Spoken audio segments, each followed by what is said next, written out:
What's up, fellow comic fans? The name's Corebox Comics, or known on my other channel on YouTube, Yonko Corebox. I'm stoked to dive headfirst into the world of comics, and I want you to come along for the ride.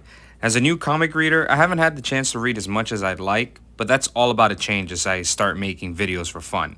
Now, I gotta be honest with you guys, I'm still a little clueless when it comes to the comic universe, but hey, that's all part of the fun, right? I'm constantly learning and growing, and I'm not afraid to make mistakes along the way, so don't be afraid to tell me when I fuck up.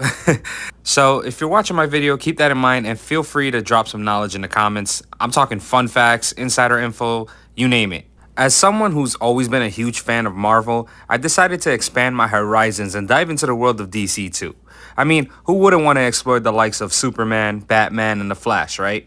I really mean it when I say I barely know a damn thing about these characters. So when you suggest a story or hear me talking about them in a video, just remember that. I want to go beyond the mainstream characters too and discover some hidden gems. That's where you come in. I'll be sharing my experiences and insights on different DC characters through their stories, and I'd love to hear your suggestion as well if you can leave them in the comments, and I'll try to get to those stories eventually. Do the same for Marvel too though. Unless it gets highly requested or unless I have the time, I won't be focusing too much on long stories. I'll be focusing on short stories for now. That way I can familiarize myself with these characters without spending countless hours reading through a lengthy storyline. But if there's a really awesome run that I simply can't ignore, I'll make sure to give it the attention it deserves. So sit back, relax, and join me on this exciting adventure as we explore the vast universe of comics together. Today, I'm thrilled to share my thoughts on Sensational Spider-Man issue 23. Now, I know I just mentioned my preference for shorter stories, but come on, it's Spider-Man we're talking about here. He's one of my favorites ever. I couldn't resist. Let's swing into action together. The issue begins with Mary Jane Watson Parker, and wow, that is a mouthful. Waking up, searching for the comfort of her partner Peter, only to find the bed empty. Suddenly, she spots Peter outside donning his Spider-Man suit and looking troubled. When she asks what's going on, Peter confesses that he couldn't sleep and sensed that something was amiss.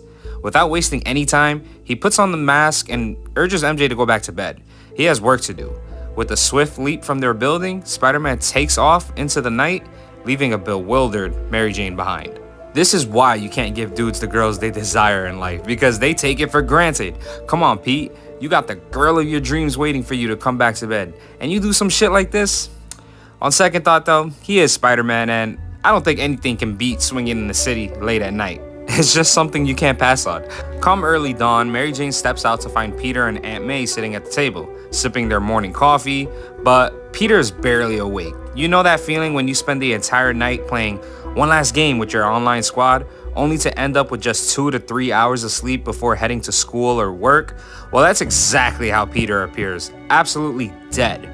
With a cup of coffee in hand, MJ asks Peter how his night went, and we're taking inside Peter's mind as he recalls his battle with the Vulture from the previous night. Despite the physical blows they exchanged, Peter felt that it wasn't the roughest night he's ever had as Spider-Man. The scene shifts to the lab where Kurt Connors is conducting research. He agrees to examine a specific rock for Dr. Trayman, which suggests that this rock may be of a significant importance. Ha! You're definitely not going to turn into the lizard anytime soon, Kurt. I have no idea what this rock does, but I know it has something to do with what's been going on for the rest of this issue. You're going to see what I'm talking about. Peter Parker is at the zoo as a member of the press, hoping to get some pictures for the Daily Bugle. However, he soon discovers a gruesome crime scene where animals have been brutally killing each other. I'm talking monkeys have been ripping each other apart. I'm talking rhinos have been slamming themselves into cement walls until they die. Other animals have gone insane as well, making the scene all the more chaotic. It's a horrifying sight that leaves Peter wondering what could have caused such madness. As Peter snaps pictures of the gruesome scene at the zoo, we're shown flashbacks of his insane battle with the Vulture at night. Okay, saying insane for this battle with the Vulture is a little bit far-fetched, but you get my point. In the midst of the fight, Spider-Man gains the upper hand and demands answers from the villain. Then we hear these shocking words from the Vulture himself. He says, "I was hungry, Spider-Man. I was hungry, and vultures only eat dead things." This revelation leaves me wondering if the Vulture had actually eaten some of the dead animals at the zoo, or if he's referring to something else entirely. The possibility that he may be a cannibal like the Spider-Nord version of Vulture, who is responsible for the death of Uncle Ben, is a sickening thought. Either way, the revelation adds a dark and disturbing layer to the story. At the Daily Bugle, John Jameson, the accomplished astronaut and son of J. Jonah Jameson, eagerly awaits a chance to speak with his father. However, the senior Jameson is currently occupied in a meeting, leaving the once promising son in a state of limbo. John's bright future was derailed when he stumbled upon an alien gemstone that ultimately infected him at one point, halting his progress and throwing his life into disarray. Before this whole thing with the wolf, and I have no idea what the wolf is, this version of John Jameson appears markedly different from the ones I'm familiar with. He seems restless and perhaps even dangerous, as evident by his impatient and forceful handling of his suitcase while waiting for his father. However, his demeanor softens when he catches sight of MJ, and who can blame him? Someone he hasn't seen in years. He approaches her, eager to reconnect and catch up on lost time. MJ visits the Daily Bugle in search of Peter, but he's nowhere to be found, and you expect that. In his absence, she strikes up a conversation with John, with whom she also hasn't spoken to in years.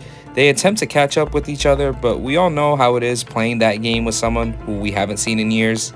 As their conversation begins to wind down, MJ fakes her own illness and departs, promising to arrange a dinner at a later date for herself, Peter, and John. However, John sees through this bullshit. He sees through her excuse and suspects that the dinner will never come to fruition.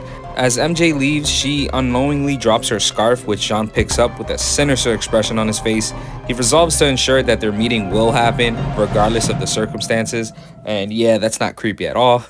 The sudden shift in John's demeanor is unsettling, and his actions and expressions exude an unsettling sense of darkness and desperation.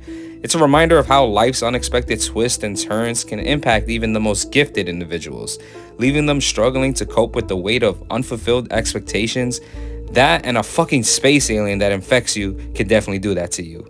At least that's how I see it with John's character in this storyline. We're presented with a scene of Peter riding the subway home, showcasing his relatable human side. This moment serves as a reminder that even heroes desire to experience life as an ordinary individual, and not solely as a superpowered being. But fuck that, you ungrateful bastard, do you know the power you wield? I'll give you the pass though, because you got a lot on your mind, my boy, but god damn it, you're Spider-Man. I'd never ride the train again if I was Spider-Man. Peter is riding the train when he suddenly feels a sense of unease, causing his heightened spider senses to go off. Determined to uncover the source of his discomfort, he begins to investigate the train car filled with people. Eventually, he discovers the cause of his alarm: a little girl attempting to smuggle a dog onto the train. Hardly any danger at all, unless you take into account that the little girl has this dog stuffed into her jacket. In that case, the dog is probably trying its best to breathe. No, but Peter's perplexed as to why his spider senses would alert him to this innocent situation, and the confusion weighs heavily on his mind.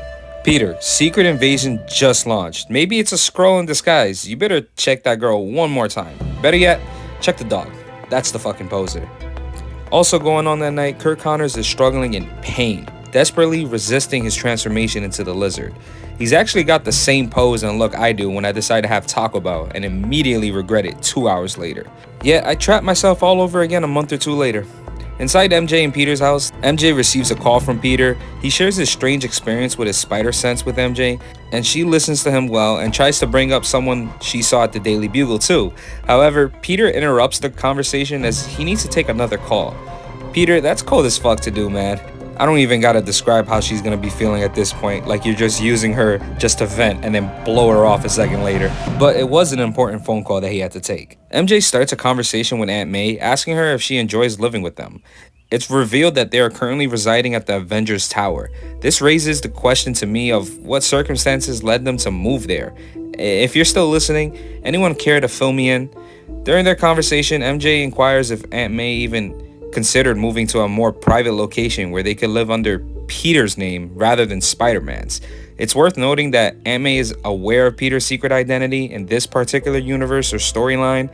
I'm starting to think now, and the timing would be perfect, so I would like to think these two things connect, but could this possibly be the same timeline and take place after the Civil War storyline where Peter unmasked himself to the world? Because I actually know that one. Again, let me know if I'm right or way the fuck off. Either way, a universe where Aunt May knows Peter's identity and we don't have to tap dance around her for this secret is already a way better storyline. But Aunt May replies to MJ. Aunt May has a soft spot for Mr. Jarvis. However, her train of thought is interrupted when MJ picks up a knife and becomes fixated on it. As Aunt May expresses her concerns, MJ's behavior leaves her dumbfounded. MJ, we don't need this to become a Friday the 13th reboot. Now that I think about it, where is a Friday the 13th reboot? It's been ages. Dr. Connors is in a desperate situation, fighting against the transformation that threatens to overtake him. In a panic, he reaches out to Peter for help, not for himself, but for the safety of his son Billy, who happens to be in the apartment with him. Fearful that he may have already hurt someone, Dr. Connors pleads with Peter to come quickly. As Peter races to the rescue, he tries to keep Dr. Connors talking on the phone, but their conversation is cut short by an ominous silence. Peter asks, "Doc, are you still there?" To which he hears on the phone, "Yes, we're both here, Peter." All hope fades as Dr. Connors succumbs to the transformation and transforms into the menacing lizard. But the situation takes a turn for the worse when a second lizard appears too. I really hope this ain't Billy, who somehow turned into a lizard too, but either way, it's not looking good for Billy, because if it's not Billy, who's the other lizard, he's still in the same house as two wild lizards, and one was bad enough. Bless that kid's soul if he gets captured. Could it be Billy who's in danger, or is it someone else at risk? Either way, I think this transformation and the results of those animals tearing each other apart has something to do with that mysterious rock Dr. Connors was researching. Not a bad first issue. The first issue of this comic book left me with plenty of questions. Spider-Man's spidey senses off, Mary Jane's sudden behavior with a knife is concerning, what happened to those animals, and the appearance of John Jameson adds to the intrigue. But the biggest mystery is the emergence of two lizards, one of whom is unknown. I'm eagerly anticipating. Stay tuned for the next part of this video. And thanks for watching. Like, sub, comment, share, all that good stuff, and I'll see you on the next one.